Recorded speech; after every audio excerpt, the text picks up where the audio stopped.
Alors bonjour à tous, c'est Puich. Aujourd'hui, on se retrouve pour une petite critique ciné d'une petite nouveauté là qui vient de sortir. Donc dernier film en date de Jackie Chan. Alors incroyable, incroyable mec, increvable, hein. Donc c'est Hidden Strike, un film. Alors c'est une production chinoise, hein. C'est une production aussi Netflix, hein. C'est diffusé sur Netflix. Donc qui met en vedette un buddy movie à l'ancienne. D'ailleurs, il y a beaucoup d'éléments de ce film qui fait vraiment penser au film à l'ancienne. Donc on a Jackie Chan qui est associé à John Cena. Alors John Cena, vous le savez, hein, c'est un petit peu mon chouchou. C'est vraiment un acteur de chiasse. Il est vraiment, mais je sais pas. En fait, il fait rire. Il fait rire. Il est vraiment nul à chier. Mais bon. Donc associé dans un espèce de gros film d'action buddy movie à l'ancienne mais bourré de SFX ignoble, de fond vert dans tous les sens. Alors, de quoi ça parle ce film? Mais en fait, on va suivre une histoire. Alors, ça se passe au Moyen-Orient, on sait pas trop, hein. A priori, ça se passe au Moyen-Orient. On a une raffinerie tenue par des ressortissants chinois qui doivent être évacués. Pour ce faire, on envoie donc Jackie Chan, hein, qui est à la tête d'un groupe de mercenaires, donc de l'arme qui travaille pour l'armée chinoise. Donc, il s'appelle Luo Feng. Il est envoyé évacuer tous ces scientifiques et ils doivent traverser évidemment ce qu'ils appellent l'autoroute de la mort, donc un territoire hostile. En parallèle de ça, on a John Cena qui vit, alors là c'est vraiment en mode... mais on se croirait retourner tout droit dans les années Reagan. C'est genre, ils sont tout gentils, ils s'occupent des enfants dans un village, mais c'est n'importe quoi, c'est nanardesque à outrance. Donc il joue le rôle de Chris Van Horn.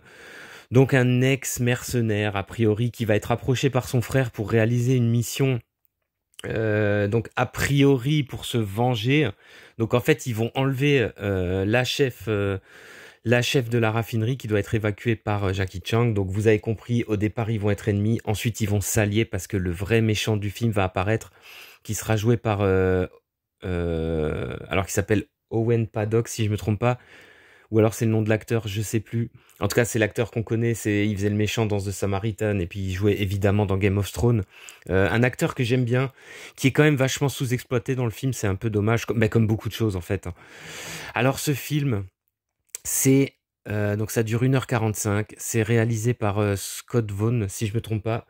Alors Scott Vaughn, il a réalisé Need for Speed, il a réalisé Act of Valor. J'ai envie de dire ouish. Et il est à la tête, apparemment, il serait le réalisateur de Expandable 4. Alors, c'est vrai que quand on voit ce film-là, on va pas dire que c'est mal réalisé, mais putain, c'est pas foufou, hein. Donc en fait, en gros, Jackie Chan et John Cena vont s'allier pour combattre ce méchant dans le désert. Il va y avoir des fusillades, il va y avoir surtout beaucoup de combats, des courses-poursuites. Et il va y avoir une tonne et des tonnes et des tonnes de fonds verts, de SFX dégueulasses, notamment pendant la première course-poursuite avec les bus qui rappellent un peu Speed dans le désert. Un mélange de Speed et de Mad Max avec les buggy comme ça de l'équipe de John Cena qui attaque les bus pour kidnapper les gens. C'est assez pas mal. On aura des effets de caméra. Alors l'idée est bonne, mais on aura plein d'effets spéciaux dégueulasses. Mention spéciale. Mention spéciale à l'une des meufs qui travaille pour Jackie Chan qui fait du kung-fu. On aura comme ça la caméra qui tourne comme ça dans l'habitacle du bus pendant qu'elle se bat avec un mec. Et la caméra comme ça en plan séquence qui la suivra quand elle est éjectée du bus pour se mettre, pour passer encore sous un autre bus. Enfin c'est... Rien qu'à la description c'est un peu compliqué. Faut le voir pour le croire. Et surtout moi je trouve que le truc le plus hallucinant dans ce film, putain, c'est Jackie Chan. Alors, c'est vrai que ces derniers temps, il avait fait quelques rôles ces dernières années. Alors je suis pas, moi personnellement, je crois que je l'ai déjà dit dans mes critiques, je suis pas un fan absolu de Jackie Chan. C'est un très grand acteur, mais c'est vrai que son style, moi j'ai toujours préféré par exemple Sammo Hung. Je trouve que le style de Jackie Chan est trop porté uniquement sur le comique. Après, c'est un très grand acteur. Il y a des films qui sont de toute façon inoubliables. Mais c'est vrai que je suis pas... Autant je suis un fanat des autres, autant Jackie Chan, j'ai jamais été fan à outrance. Mais il faut bien avouer que ces dernières années, j'avais lu que dans les films qui tournaient, il était plutôt en retrait. C'est plutôt d'autres acteurs, hein, qui faisaient plutôt les performances. Et alors là, quand on voit ce film, franchement, on est quand même étonné parce que le mec, il approche les 70 ans. Je crois qu'il a 69 ans, hein.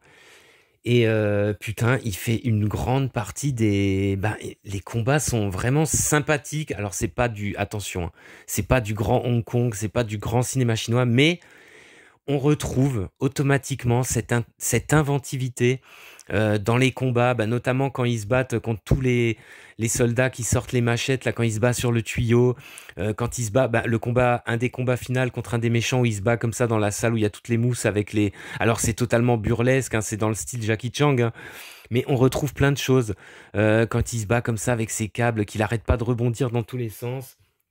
Euh, les échanges de coups de feu où il virevolte comme ça avec les armes, il fait des roulades de ouf, le mec il fait des roulades mieux que moi. C'est un truc de fou. En fait, quand on le voit, on se dit mais putain, c'est quand même incroyable. Alors bien sûr, il est doublé pour certaines séquences quand il passe à travers les vitres, mais on se rend compte, franchement, j'avais les yeux rivés sur lui, ça faut avouer. On se rend compte qu'il fait encore beaucoup de choses lui-même.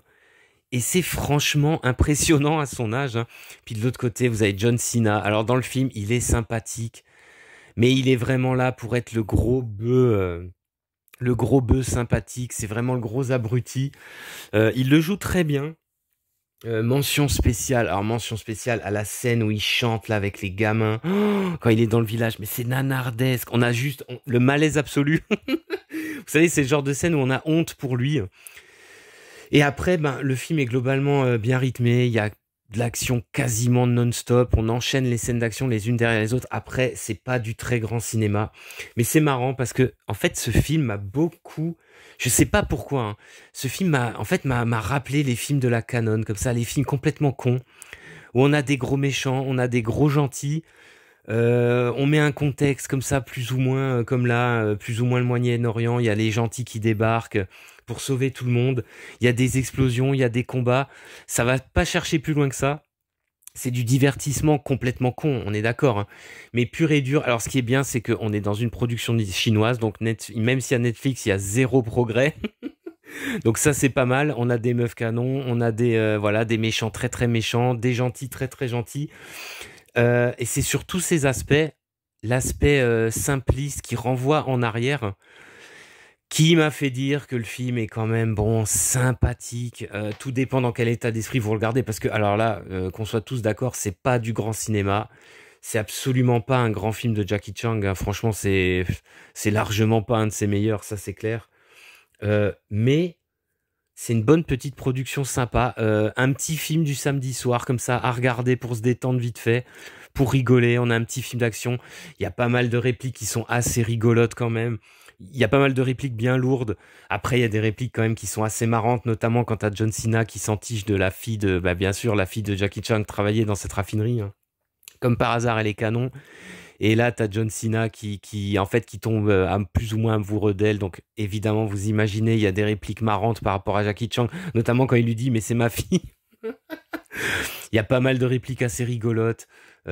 Pareil pour mets ta ceinture de sécurité, il la met jamais, il est éjecté à travers le cockpit. D'ailleurs, normalement, il devrait être mort, hein, mais bon. On a aussi une bonne scène de combat quand le groupe de commandos attaque le village. Franchement, c'est assez sympathique. C'est gâché surtout par l'omniprésence des fonds verts.